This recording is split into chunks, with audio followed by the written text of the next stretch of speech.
సువార్త? ఏం తక్కువైంది అంటే ఆయన అంటాడు, సార్ 4 కాల్పులు నేను చేశాను సార్, హాస్పిటల్కి ఎంత డబ్బు ఖర్చు పెట్టాను సార్, మీరు కావాలంటే అది ఇస్తున్నాను సార్ అంటే ఏది కావాలంటే అది ఇస్తున్నాడంట. 4 కాల్పులకి డబ్బు కూడా ఖర్చు పెట్టాడంట, అన్ని తనే పరాయిస్తున్నాడంట. మరి ఎందుకేమో సంతోషం లేదు, ఎందుకేమో అన్నట్టున్నాయి అనుకో. ఏమి అర్థం పాస్టర్ గారు, రోజు కొడుతున్నానండి రోజు. ఇప్పుడు వీళ్ళకి ఏం కావాలంటుంది?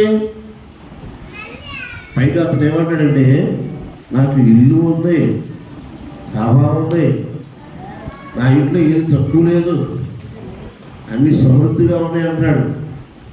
మరి అన్ని సమృద్ధిగా ఉన్నాయి, 2 బిడ్డలు కలిగింది. ఈ పాప ఏమంటున్నాయి, నేను వెళ్ళాలంటే వెళ్ళనంటారు. ఎందుకు వెళ్ళమమ్మా అంటే నాకు సంతోషం లేదు. ఏమైందా సంతోషం అని? డబ్బులు లేవా, స్థలం లేదా, పొలం లేదా, ఇల్లు లేదా, బిడ్డలు ఇవ్వలేదా, మరి ఎందుకు సంతోషం లేదంట? రోజు సీటు వాడికి కొట్టడమే అంటున్నాడు, పట్టుదానికి అనుమానిస్తున్నాడు. నేను ఎలా సంతోషంగా ఉన్నాను, అప్పుడు ఎట్ట నాకు ఆనందం ఉండను, అన్నం కూడా తినలేకపోతున్నాను. ఆయన ఉంటే ఇంట్లో అంతగా నన్ను ఇబ్బంది పెడుతున్నాడు, నేను ఎట్ట సంతోషంగా ఉండను అని చెప్పి ఆయన కన్నీరు కావచ్చు. ఇప్పుడు ఈమెకు అన్నీ ఉన్నాయి కానీ ఏమి లేదు, సంతోషం లేదు. చూడండి ప్రియమైన దేవుని సంగమా, ఈ పాటల్లో నాటికల్లో నువ్వు ఇల్లు కట్టుకోవడంలో సంతోషం కాదు, వాహనం కట్టుకోవడంలో సంతోషం కాదు, కానీ ఇదిగో ప్రభు అంటున్నాడు, ఇదిగో ప్రజలందరి కలుగు మహా సంతోషకరమైన సువార్తమానము, ఎందుకనగా నేడు రక్షకుడు మీ కొరకు పుట్టి ఉన్నాడు. అంటే ఎప్పుడైతే రక్షకుడు పుడతాడో అప్పుడు నిజమైన సంతోషం. అది ఎలా ఉంటుందని చెప్తాను. నేను కనీసం ఒక 4 రోజుల నుంచి ఈ క్రిస్మస్ సందర్భంలో ఆ ఊళ్ళు ఈ ఊళ్ళు తిరుగుతూ ఉన్నాను. ఈ రోజు నిన్న మనం మా పాస్టర్ గారు చెప్పాను, బట్టలు ఇస్త్రీ చేసి పెట్టామా, మరి బయటికి వెళ్ళాలి కదా అని చెప్పాను. ఒక్క షర్ట్ కూడా ఇస్త్రీ చేయలేదు. సరే అన్నాయి, పదే చెప్పాను, సరే అన్నాయి, వెళ్ళి తీరా నేను చెప్పి కనీసం 2-3 గంటలు పెట్టింది. వెళ్తున్నప్పుడు కూడా ఒక మాట అన్నారు, బజార్ అంటున్నారు కదా, అక్కడికి వెళ్తున్నప్పుడు అక్కడ ఇస్త్రీ బట్ట వేసుకుని తీసుకుని రావాలి, అట్లాగే అన్నాయి. తీరా నేను రెడీ అయిపోయి కారుకి వెళ్దామనే టైంలో, రెడీ అవుదాం అనుకున్న టైంలో బట్టలు, ఇదేంటమ్మా బట్టలు ఇస్తే టైంలో తీసుకెళ్తాను, ఇవి మర్చిపోయాను. ఇదివరకు బట్టలు ఇస్త్రీ చేయాలంటే ప్రభువును ఎరక్కమైపోతే అసలు ఆ రక్తం పడుకుంటుంది. నా బట్టలు ఎందుకు ఇస్త్రీ చేయించలేదు, నాకెందుకు టైర్ భోజనం పెట్టలేదు, నన్ను ఎందుకు టైర్కి లేకపోయినా తప్పే, టైర్కి అన్నం పెట్టకపోయినా తప్పే. అసలు ఎట్లా ఉంటుందంటే, మొహం చూసినప్పుడు ఆనందం ఒకసారి అనేది లోపల ఉన్నప్పుడు, నా మొహం చూస్తే నీకు ఎందుకు అంత, ఇప్పుడు ఆ చెయ్యి దూకు ఎందుకు నీకు అంటే రక్షకుడు నాలో లేడు కాబట్టి సంతోషం ఉన్న ఆమెలో లేదు. మరి ఎప్పుడైతే రక్షకుడు నాలోకి వచ్చాడో, ఎప్పుడైతే ప్రభువుని అంగీకరించాడో, కనీసం ఒక్కరు కూడా ఎడమా చేశాం అనుకోవడం లేదండి, అట్లాగే ఎక్కిపోయాడు. మరి సంతోషం వచ్చిందంటారా కదా? రక్షకుడు అంటే ఇప్పుడు గమనించింది బాగా, మన వాహనాలు ఎంతవరకు ఉన్నాయి? వాహనాలు ఉన్నవాడు ఆడని కానీ మా ఇంట్లో ఉన్నవాడు వాహనాలు చూడండి. వాహనాలు ఉన్నాయి, వాహనాలు బ్రేక్ లేకపోతే ఏమైంది? యాక్సిడెంట్ అవుతావుగా. ఇప్పుడు మేము వచ్చినప్పుడు ఉదయం నుంచి ఎన్ని యాక్సిడెంట్ జరిగిపోయావు, కానీ అన్ని తప్పించుకుంటూ వచ్చాం. మరి వాహనం ఉంది, దానికి బ్రేక్ లేకపోతే అది సైకిల్ అయినా, బ్రేక్ అయినా, కార్ అయినా, వ్యాన్ అయినా, ఏదైనా సరే ఆ బ్రేక్ లేకపోతే యాక్సిడెంట్ జరిగిపోతుంది. మరి అన్నిటికీ బ్రేక్ ఉన్నాయి, మనకు బ్రేక్ ఉందా? ఆ బ్రేకే యేసయ్య. నీలో నిజంగా తెరిపిస్తే నిజమైన ఆనందము. ఇప్పుడు నాకు వేసిన బ్రేక్ ఇస్త్రీ అర్థమేమో, మాట్లాడవా వేసేసాడు బ్రేక్. మరి అందుకే ప్రజలందరూ కలుగు మహో సంతోషకరమైన సువార్తమానం, ఎందుకనగా నేడు రక్షకుడు నీకు పుట్టి ఉన్నాడు. చూడండి, ప్రజలందరూ కలుగు మహో సంతోషకరమైన యేసయ్య నీలో నిజంగా జన్మిస్తే, నాలో జన్మిస్తే నీ నోటికి బ్రేక్, నీ కంటిసులకు బ్రేక్, నీ అబద్ధాలకు బ్రేక్, నీ దొంగతనానికి బ్రేక్, నీ విమర్శనం చేయడానికి బ్రేక్. ఇవన్నీ అతడు తొక్కి పడేస్తాడు. నీ కదులు బ్రేక్ అయితే కదులుతా, ఏ బండిని కదులుతా అక్కడ రాయిపోవాలి. అది నిజమైన సంతోషము, నిజమైన ఆనందము, నిజమైన క్రిస్మస్.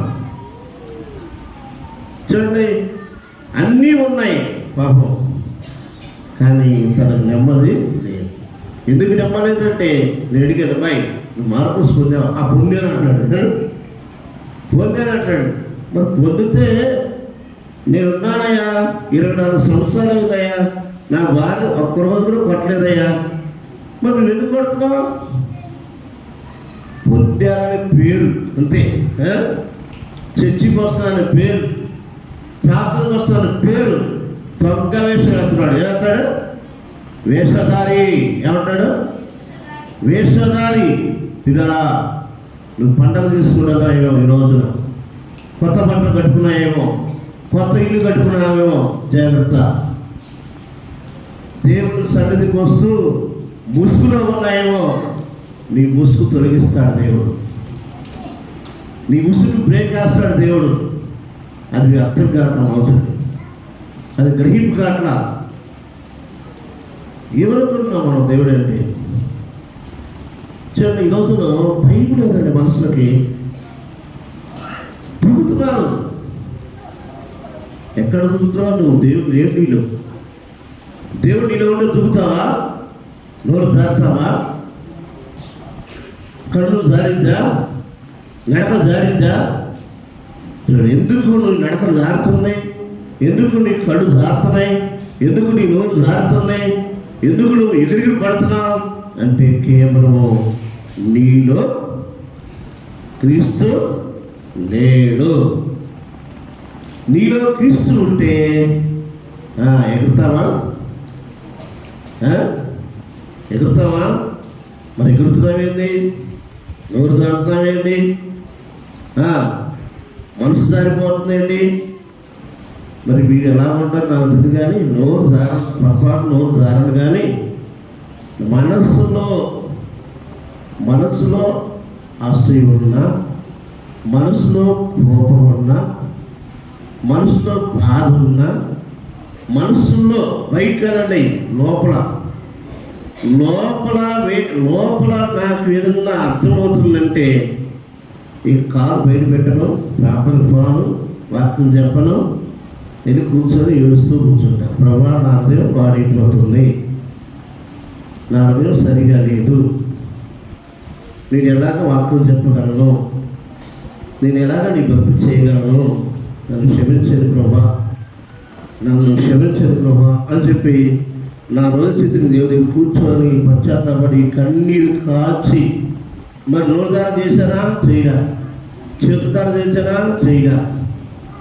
ఏది చేయలేదు, కానీ మనసు జారితేనే, హృదయం పాడవుతేనే దేవుని సన్నిధిలో ఎట్లా వణుకుతానో, ఎంత పశ్చాత్తపడతానో, ఎంత ఏడుస్తానో.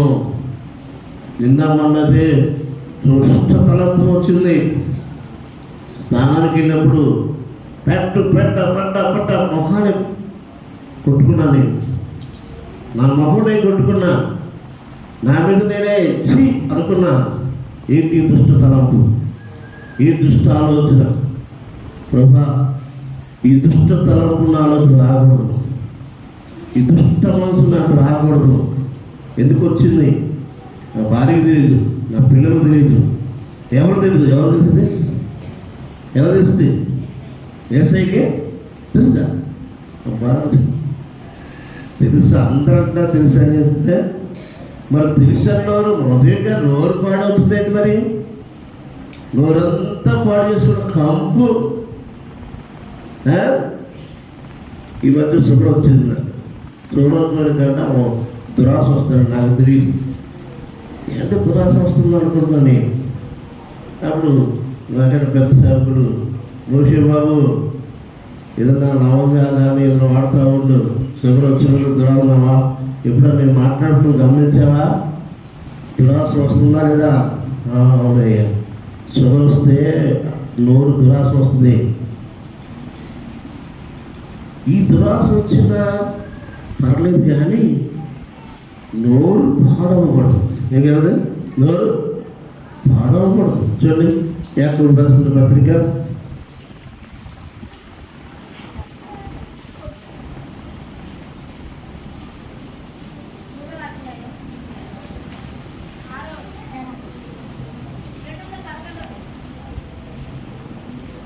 1వ అధ్యాయము 26వ వచనం చదవండి. ఎవడైనాను నోటికి కన్యం పెట్టుకొనక తన హృదయాన్ని మోసపరుచుకొనుచు భక్తి గలవాడనని అనుకుని కదా వాడి భక్తి వ్యర్థమే. ఏం పెట్టుకున్నాడు నోటికి? కన్నం. కన్నం అంటే ఇక నోటికి చిక్కం, ఇక ఏం మాట్లాడకూడదు అనమాట. ఎలాంటి సందర్భాల్లో మాట్లాడకూడదు మనం? కొన్ని సందర్భాలు, అన్ని సందర్భాలలో వ్యర్థంగా మనం మాట్లాడకూడదు. మరి నోటికి కళ్ళు ఉందా? నోటికి కళ్ళు ఉందా? ఎందుకు ఎగిరి పడుతున్నాం? నోరు తాగుతున్నాం భర్త మీద, భార్య మీద, పిల్లల మీద, ఇరుగు వారి మీద, పొరుగు వారి మీద నోరు పెళ్ళిస్తుంది కదా. మరి బ్రేక్ ఉందా? బ్రేక్ పడుతుందా? లేదు. ఎందుకు బ్రేక్ పట్టలేదంటే నీకు దేవుడు భయం లేదు. నువ్వు అనుకుంటున్నా నేను భక్తి చేస్తావు అనుకుంటున్నావు. ఏమంటుంది బైబిల్? ఎవడైనా నోటికి కన్ను పెట్టుకొనక నా హృదయాన్ని మోసపరుచుకుంటూ నేను భక్తి కలవాలనుకుంటే వాడి భక్తి వ్యర్థమే. చూడండి, ప్రభుడు కలిగిన మనం దేవునికి వచ్చాము. ఎందుకు మనసులైన వారికి క్రిస్మస్ పండుగలు జరుగుతున్నాయి, కొత్త బట్టలు ధరిస్తున్నారు, మంచి పిండి వంటలు వండుతున్నారు, మంచి భోజన పదార్థాలు వండుతున్నారు. కానీ దానివల్ల ఆయనకు సంతోషమా? ఆయనకు ఆనందమా? ఎప్పుడు ఆనందమో? రక్షకుడు మనలో పుట్టినప్పుడు, నిజంగా రక్షకుడు నీలో ఉన్నప్పుడు. నోరు తెరాలంటే భర్తవా? జారలేవు. చూపులు జారాలంటే జాగ్రత్తవా? జారలేవు. ఏ పొరపాటు కూడా, ఏ తప్పు కూడా మనం చేయటానికి ఇష్టపడం. భయం వస్తుంది అంతే. ఎవరుంటే? రక్షకుడు మనలో ఉన్నప్పుడు. చెడుగురా ప్రభులు కలిగిన మనం దేవుని జరుగుతుంది. ఎప్పుడైనా సరే సంవత్సరాలు గతిస్తున్నాయి, క్రిస్మస్ పండుగలు వెళ్తున్నాయి, వస్తున్నాయి, కానీ మనం మాత్రం మారట్లేదు. ఇంకా నీ చెయ్యి ఊపటం తగ్గలేదు. ఇంకా నీ నోరు జాగ్రత్తనే ఉన్నావు. నోరు జారిపోతున్నావు, చెయ్యి జారిపోతున్నావు, కళ్ళు జారిపోతున్నాయి, నీ దేహం అంతా అబద్ధ పని చేసుకుంటున్నావు. ఎంత బలహీనంగా ఉంటున్నావు. దేవస్థానికి వస్తున్నావు, ప్రార్థిస్తున్నావు, నేను మారుమూర్చి పొందానని మళ్ళీ ఏం చేస్తున్నా, మారుమూర్చి పొందానని మళ్ళీ ముద్ర వేస్తున్నావు. అందుకే ఓ శాస్త్రులారా, పరిశులారా, పళ్ళెము ఎలుపుల భాగము శుద్ధి చేయడం కాదు, కానీ దాని లోపల భాగాన్ని శుద్ధి చేయండి. మీరు ఎదుటి మనుషులకి నీటి మందులు అగపడుతున్నారు, కానీ మీరు సున్నలు కట్టిన సమాధి వలె పోలి ఉన్నారు. లోపలంతా ఏముందంట, అజ్ఞేయం, ఇంకేముందంట, కుళ్ళు, దోపుడుతోనూ నిండి ఉన్నది. గుడ్డి పరిసేడా ఏమన్నాడు, ఏమంటారు, గుడ్డి పరిసేడా. ఎవరైనా ఈ శాస్త్ర పరిశీలన ఎవరు? మోషే ధర్మశాస్త్రాన్ని సున్నంగా ప్రకటించిన వారు, సున్నంగా ఇరిగిన వారు. బైబుల్ అంతా నాకు తెలుసు అంటారు, బైబుల్లో పాండితులు అంటారు, భక్తి అంతా నాకు తెలుసు అంటారు.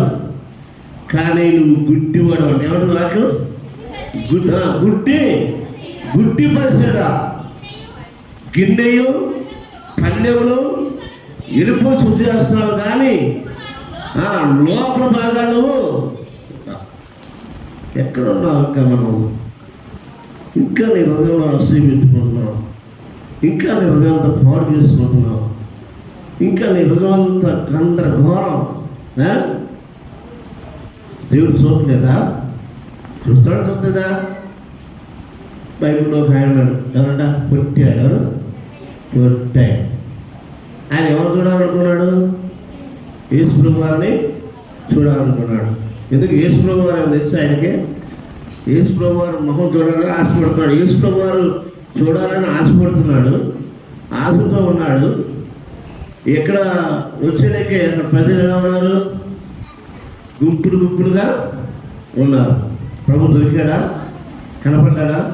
బాయ్ నాగరాజు, ఓ నాగరాజు, ఇది గొడవ చూడండి. మరి యేసు ప్రభుని చూడాలని ఆశతో వచ్చాడు. ఈయన ముఖం ఆయన తెలియదు, ఆయన ముఖం ఈయన తెలియదు. కానీ ఆయనలో ఉన్న హృదయ యొక్క వాంఛని ఎవరు చూశారు? దేవుడు చూశాడు. చూడదు, చూశాడు. ఈయన ఇంతకీ ఏం చేశాడు? సార్ యేసు ప్రభువు చూడాలని ఆటతో వేసాడు, చెట్టు ఎక్కాడు. అప్పుడు అంతమందిలో ఉన్నారు ప్రజలు, ఎక్కించుకున్నారు, ప్రజలు గుంపులుగా ఉన్నారు. అప్పుడు అంటున్నాడు, చెక్కయ్యా త్వరగా దిగు. ఇంతకీ పేరు పెట్టి పిలిచాడు కదా, అది ఈయన పేరు తెలుసండి, ఈయన పేరు తెలుసు, ఈయన తెలుసు.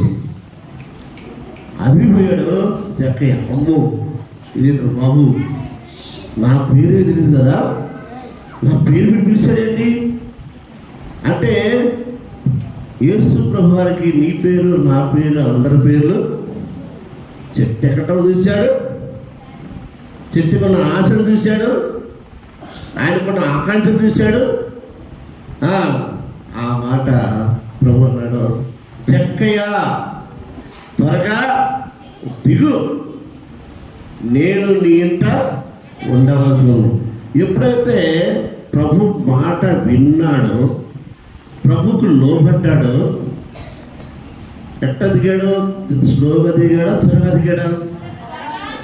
త్వరగా దిగి వేసాడు, సంతోషంతో ఆనందించాడు. ఎప్పుడైతే ప్రభు ఇంట్లోకి వచ్చాడో, ప్రభు వచ్చినప్పుడు ఈయన అంటున్నాడు, చెక్కయ్య ఇదిగో ప్రభా, నేను ఎవరైనా సరే అన్యాయంగా నేను తీసుకుంటే ఒకంతుకు 4 తిరిగి చెల్లిస్తాను ప్రభా అన్నాడు. అప్పుడు ప్రభు ఉన్నాడంటే, ఎందుకనగా నేను ఈ ఇంటికి రక్షణ వచ్చింది, ఇది కూడా అబ్రహాము అంటే అప్పుడు వరకు ఆయనకి బ్రేక్ లేదు. యేసు ప్రభుని చూడాలి, యేసుని చూడాలి, యేసుని చేర్చుకోవాలని ఆశ, ఆకాంక్ష ఎప్పుడైతే తనకు వచ్చిందో, అప్పుడు ప్రభు తనకు తెరవడ్డప్పుడు ప్రభు తనలోకి వచ్చినప్పుడు తన వెళుతున్నది తనకి అర్థమైంది. సరి చేసుకున్నదా? ఒకసారా, 2 సార్లా, 3 సార్లా, ఎన్నిసార్లు? ఒక వంతుకు 4 వంతులు ఆయన సరి చేసుకున్నాడు. అప్పుడు అంటున్నాడు ప్రభు, ఈ ఇంటికి రక్షణ వచ్చింది. ఎందుకనగా ఇంతలో కూడా అబ్రహాము చూడండి. ప్రభుని కలిగిన మనం తెలుసుకొచ్చిన మనం ప్రభు కావాలి అంటే చెట్టు ఎక్కాలా, చెట్టు దిగాలా? ఏమా చెట్టు ఎక్కాలా, దిగాలా? మరి ఎక్కుతున్నావా, దిగుతున్నావా? కొంతమంది చెట్టు ఎక్కితే దిగరండి. బాగా మీద చెట్టు ఎక్కుతారు కొంతమంది. ఎట్లా? నేను మాట్లాడను, నేను పలకను అని చెట్టు ఎక్కి కూర్చుంటాను. మా ఫ్రెండ్ ఉండేవాడు, ఆయనకి ఏం లేదు. ఒకరోజు సడన్గా తన భార్య మీద అలిగాడు, మూతి పుడుచుకున్నాడు, మాట్లాడలేదు. అన్నం పెడుతుంటే అన్నం తినట్లేదు, నీళ్ళు దొరుకుతుంటే నీళ్ళు పోసుకోవట్లేదు, బట్టలు ఉతికినా కానీ వేసుకోవట్లేదు. అట్లా కొన్ని రోజులు అట్లాగే ఉన్నాడని మాట్లాడితే మానేశాడు. ఆ అమ్మాయి బాగా ఏడపడం మొదలుపెట్టింది, బాగా ఏడుస్తుంది. ఆయన మాల మోసుకుంటాడు, ఈ అమ్మాయి మాల మోసుకుంటాడు. మేము వారానికి ఒకసారి ఇంటికి వెళ్తాం. ఇది బోర్ కన్నీరు కాల్చింది. అన్నయ్య ఎందుకో తెలియదు కానీ నేను మాట్లాడట్లేదు, అన్నం తినట్లేదు, నా గుండె పిడులు అయిపోతుంది, దగ్గరికి వెళ్తే పలకట్లేదు, ఏం చేయాలో నాకు అర్థం కావట్లేదు. ప్రార్థన చేయమ్మా, దేవుడు నీకు ఆలోచిస్తాడు. ప్రార్థన చేయ. ఆ అమ్మాయికి వచ్చిన ఆలోచన అంటే తన భర్త కాలు 2 కాళ్ళు పట్టుకొని కన్నీటితో పశ్చాత్తాపడి, నన్ను క్షమించండి, నన్ను క్షమించండి, నన్ను క్షమించండి, క్షమాపణ. ఎవరు క్షమాపడదో అప్పుడు నవ్వాడు, అప్పుడు తింటున్నాడు, హ్యాపీగా ఉంటున్నాడు. ఈ అమ్మాయి అడుగుతుందో అసలు ఏం జరిగింది నాలో, ఎందుకు ఇలా 4 రోజులు నాతో మాట్లాడుకున్నాడు, ఏం జరిగిందంటే ఒక రోజు బాగా సంతోషంగా ఉన్నప్పుడు ఏంటంటే ఎందుకు మీరు మాట్లాడలేదు, ఎందుకు 4 రోజులు నాతో మాట్లాడుకున్నా, అంత మొండిగా ఉన్నారు ఈయన. చెప్పానా? చెప్పు.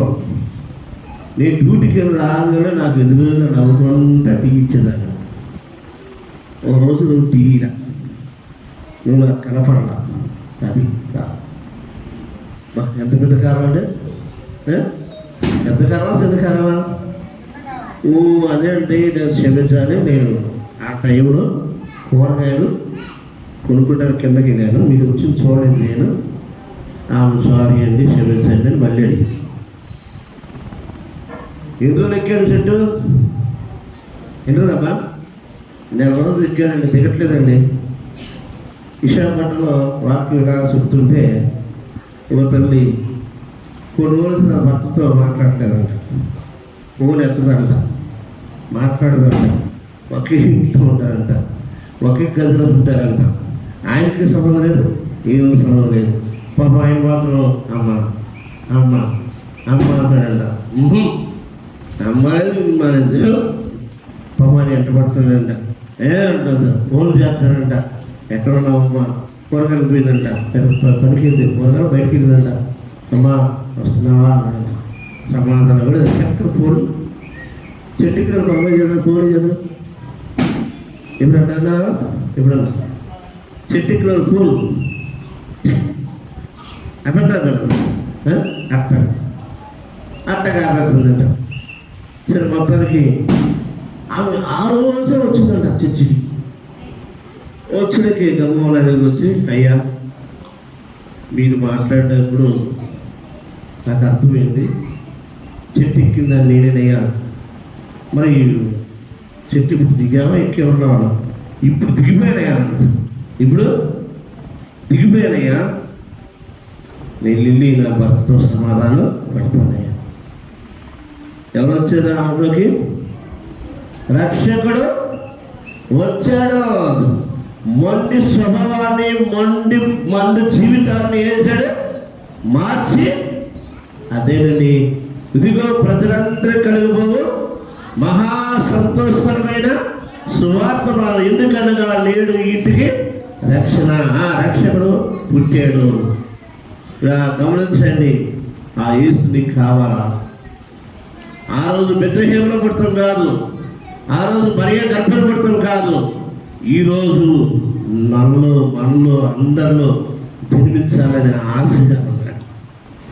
ఆయన ఆకాంక్షగా, ఎవరైతే ఆశతో ఆ యేసయ్య నాలో జన్మించాలి, ఈ క్రిస్మస్ కాదు, ఈ కొత్త బట్టలు కాదు, ఈ కొత్త కారు కాదు, కొత్త ఇల్లు కాదు, నాలోకి యేసు కావాలి, నా నోటికి బ్రేక్ పడాలి, నా కంటి చూపుకి బ్రేక్ పడాలి, నా స్వభావానికి బ్రేక్ పడాలి, ఇది కావాలి నాకు. అది ఉంటే నీ కుటుంబంలో ఏమి లేకపోయినా ఇల్లు లేకపోయినా, కారు లేకపోయినా, స్థలం లేకపోయినా, పొలం లేకపోయినా సంతోషం. మరణ చెప్పుదురు ప్రభునందు ఆనందించు, మరణ చెప్పుదురు ప్రభునందు ఆ సంతోషం కావాలి మనకి. ఈ సంతోషం కాదు. ఏ సంతోషం కావాలా? గమనించండి, యేసయ్య హృదయంతో తలుపు తడుతున్నాడు. నువ్వు ఆయన స్వరం విన్నావు ఈ మధ్య కాలం. ఇప్పటికైనా ప్రభువా నాలో రా. నేను కనపడ్డ ఊళ్ళో 24 సంవత్సరాల క్రితం చర్చి కట్టాం, సంఘం కట్టాం, కానీ ఒక్కడికి నేను బాప్టిస్తున్నాను. ఎందుకు బాప్టిస్తుందంటే వాళ్ళ బుద్ధులు మారట్లా, వాళ్ళ స్వభావం మారట్లా. నాకు సంతోషం లేదు, నాకు ఆనందం లేదు, నాకే దుఃఖం. ఏంటిట మండిగా ఉంటారు వీళ్ళు, ఎందుకు వీళ్ళు స్వభావం మార్చుకోరు, ఎందుకు వీళ్ళు బుద్ధులు మార్చుకోరు, ఎందుకు ఇలా ఉంటున్నారు అని ప్రతిరోజు నేను ప్రభుత్వం కూర్చున్నప్పుడల్లా ఆ కుటుంబాల కొరకు ఏడవటమే మొదలుపెట్టాను. సంతోషం లేదు, ఆనందం లేదు. పల్లెటూరులో కట్టిన ఇల్లు చూస్తే ఇది సిటీయా పల్లెటూరు అని కట్టిందన్నమాట. ఎంత వైభవంగా కడుతున్నారో ఇల్లు, పిచ్చివారు.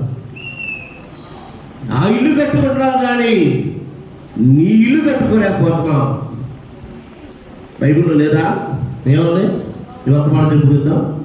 మత్తయి సువార్త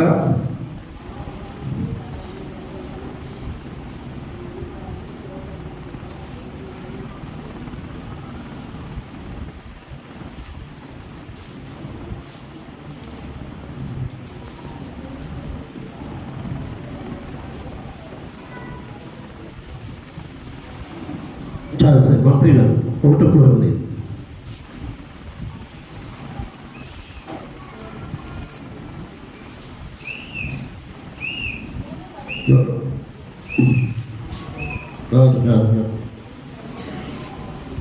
సారీ 2 కొరింథీయులు 5వ అధ్యాయం చదవండి.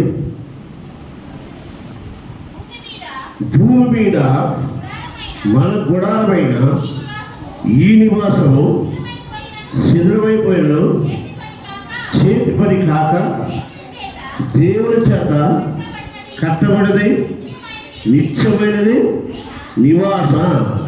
నివాసము పరలోకంలోనే మనము వెలుగుదాము. చూడండి, ఏ నివాసం కావాలి మనకి? నిత్యమైన నివాసం. ఈ భూమి మీద కట్టిన గృహాలు, భూమి మీద కట్టిన అంతస్తులు ఏదో ఒక రోజున కుప్ప కూలిపోతాయి. ప్రభువు వెళ్తున్నప్పుడు శిష్యులు అన్నారు, ఏంటయ్యా ఈ కట్టడాలు కడుతున్నారు అన్నాడు. ప్రభు అన్నాడు, చాలా సంతోషం అన్నాడా? రాతి మీద రాయి ఒక్కడ కూడా నిలవదని చెప్తున్నాను. చూడండి, ఎందుకు నీవు ఇంకా నీ మనసు మార్చుకోలేకపోతున్నావు? ఎందుకు నీ హృదయస్థితిని సరి చేసుకోలేకపోతున్నావు? చక్కగా త్వరగా దిగంటే ఎంత దిగాడు సరి చేస్తున్నాడండి. బలిపి బైబిల్లో ఉంది. నువ్వు బలిపీడు వస్తున్న అర్పణ అనిపిస్తుండగా నీ తోడు సహోదరుడికి విరోధమైన జ్ఞాపకం వస్తే వెళ్ళి అంతే సమాధానం త్వరగా అన్నాడా, లేట్గా అన్నాడా? త్వరగా. చూడండి, నీ హృదయమంతా ఎంత పాడుగా ఉన్నట్టుగా, నీ హృదయంతా పాడు చేసుకుంటున్నావు, నీ హృదయంతా కలిపి పెట్టుకుంటున్నావు, నీ హృదయంతా చెత్త కనపడుతుంది. మరి దేవుడు సంతోషమా? నీకు సంతోషమా? నీకు సంతోషం లేదు. ఒకవేళ నువ్వు బట్టలతో సంతోషపడుతున్నాయేమో. చాలామంది సినిమాలకు వెళ్తారు. ఎందుకు వెళ్తారు సినిమాలకి? మనశ్శాంతి లేక, కాసేపు అబ్బ అబ్బ అబ్బ అబ్బ అబ్బ అంతే. తర్వాత మళ్ళీ యథార్థితే టీవీ ముందు కూర్చుంటారు కాలక్షేమాన్ని. యథార్థితే ప్రజల ఆనందం ఉందా, సంతోషం ఉందా? ఒకసారి ఒక వ్యక్తికి సంతోషం కావాలయ్యా, నాకు ఆనందం లేదు అని చెప్పి డాక్టర్ గారి దగ్గరికి వెళ్ళాడు. డాక్టర్ గారు చూసి, ఎందుకో నాకు సంతోషం ఉండేదయ్యా, ఆనందం నాకు అంత బాధయ్యా, ఏదో నాలో ప్రాబ్లం ఉన్నాయి, ఏదో జరుగుతున్నాయ్యా, పరీక్ష చేయండియా. డాక్టర్ గారు అవన్నీ చూసి, నీవు ఏం జబ్బు లేదయ్యా, మరి ఎందుకయ్యా నాకు సంతోషం కావాలయ్యా, నవ్వు అనేది నా మొక్కలోనే కనపడలేదు, నవ్వు కావాలని నాకు నవ్వు రావట్లేదయ్యా. నీకు సంతోషం కావాలా, నవ్వు కావాలా? అవునయ్యా, మన ఊరిలో నేషనల్ సర్కస్ వచ్చింది. అక్కడ కొంతమంది పుట్టిగా ఉంటారు, బొప్పలని. ఆ బొప్పలు వేసేస్తారు. ఆ అబ్బ వాళ్ళు చూస్తుంటే నవ్వండి. అలాగే ఈరోజయ్యా ఆ నేషనల్ సర్కస్లో అందరూ నవ్వించి బొప్పలుగా నేనేనయ్యా. అందరినీ నవ్విస్తున్నాడు కానీ ఆయనకి మాత్రం నవ్వు లేదు, సంతోషం. ఎందుకు సంతోషం లేదు, ఎందుకు నవ్వు లేదు? నవ్వండి నవ్వండి మనసార నవ్వండి, నవ్వునిచ్చిన యేసయ్యను మీరు నమ్మండి. ఆ నవ్వునిచ్చిన యేసయ్యను నమ్మి నవ్వండి. నవ్వండి నవ్వండి మనసార నవ్వండి, నవ్వునిచ్చిన యేసయ్యను మీరు నమ్మండి. చిరునవ్వునిచ్చిన యేసయ్యను నమ్మి నవ్వండి. నల్లోడు ఆ కుల్లోడు ఉంటే నవ్వు రాదండి, తెల్లోడు నా యేసయ్య ఉంటే నవ్వే. నల్లోడు కుల్లోడు ఉంటే ఎక్కడ మొహంలో నవ్వు?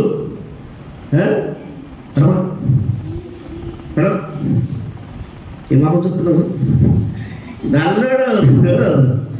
నల్లోడు కుల్లోడు. ఇప్పుడు ఏం చేయాలండి? ఈ వాక్యం నన్ను తరుగుదాం. ప్రభా నాలోకి రా, నాలో జన్మించు, ఈరోజు సరికి వచ్చాను, ప్రభా నన్ను దర్శించు, నాలో ఇంకా సంతోషం లేదు. అందుకే ప్రయాసపడు భారము సమస్యలారా నా ఎదురు రండి, నీకు విశ్రాంతిని ప్రార్థన చేస్తున్నాం. అందరూ లేచి చిన్న ప్రార్థన చేస్తున్నాం. దయచేసి క్రిస్మస్ సందర్భంగా ఈ యొక్క జన్మదినం అంటే, క్రీస్తు పుట్టుక అంటే, ప్రభా జ్ఞానులు వారు ఎక్కడి నుంచో వచ్చారు. ప్రభా చాలా దూరం వచ్చారు జ్ఞానులు, వారి పరిస్థితి వారికి అర్థమైంది. ప్రభా నిజంగా నేను ఈరోజు ఈ స్థలానికి వచ్చాను, నాతో సూటిగా మాట్లాడిన నా యేసయ్యా నన్ను క్షమించండి అయ్యా, నన్ను క్షమించండి. నాకు నా నోటికి బ్రేక్ లేదయ్యా, నా మనసుకు బ్రేక్ లేదయ్యా, నా కళ్ళకు బ్రేక్ లేదయ్యా, నా బతుకే బ్రేక్ లేదయ్యా. యేసయ్యా నాలోకి రా. పిలుస్తావా? జక్కయ్య ఇంటికి వచ్చిన యేసయ్యా, జక్కయ్య చూసిన యేసయ్యా నీ దగ్గర రావాలని ఆశపడుతున్నాడు. సహోదరా, యవనస్తురా, చిన్నరా పెద్దరా, యేసు కావాలా? యేసయ్యా నాలో జన్మించిన బెత్లెహేములో కాదు కానీ నాలోకి రాయ్యా. ఇంకా నాలో కుళ్ళు స్వభావం ఉందయ్యా, ఇంకా నాలో గడ్డ స్వభావం ఉందయ్యా, ఇంకా నాలో కోపం ఉందయ్యా, ఇంకా నాలో గర్వం ఉందయ్యా, ఇంకా నేను మానసితే కనబడుతున్నానయ్యా. నాలో మార్పు లేదయ్యా, నాలో మార్పు లేదు యేసయ్యా. నన్నోడు ఆ కుల్లోడు ఉన్నాడయ్యా నాలో యేసయ్యా. అందుకే నవ్వు రాట్లేదయ్యా, మొఖం చూపించుకుంటున్నానయ్యా, చెట్టుకి కూర్చుంటున్నానయ్యా. యేసయ్యా నన్ను క్షమించువా, నన్ను దర్శించువా ప్రభా, నన్ను మార్చువా ప్రభా. అయ్యా నాకు సహాయం చేయి. నెమ్మది లేని వ్యక్తిగా ఉన్నానయ్యా, సంతోషం లేని వ్యక్తిగా ఉన్నానయ్యా, ఆనందం లేని వ్యక్తిగా ఉన్నానయ్యా. ఈ స్థలానికి వచ్చాను కానీ నాకు సంతోషం లేదయ్యా. ఆ సంతోషము, ఆ నిజమైన ఆనందము అయ్యా నాకు కావాలి. ఈ సువార్తమానం నాకు కావాలి, ఇది నాదే. సహోదరా, యవనస్తురాలా మనసు మార్చుకుంటావా? ఎందుకు నీకు ఆ కఠినమైన మనసు? ఎందుకు ఆ కచ్చ మనసు, ఎందుకు నీకు అసూయ, ఎందుకు నీలో ఉన్న ఆ బలహీనత?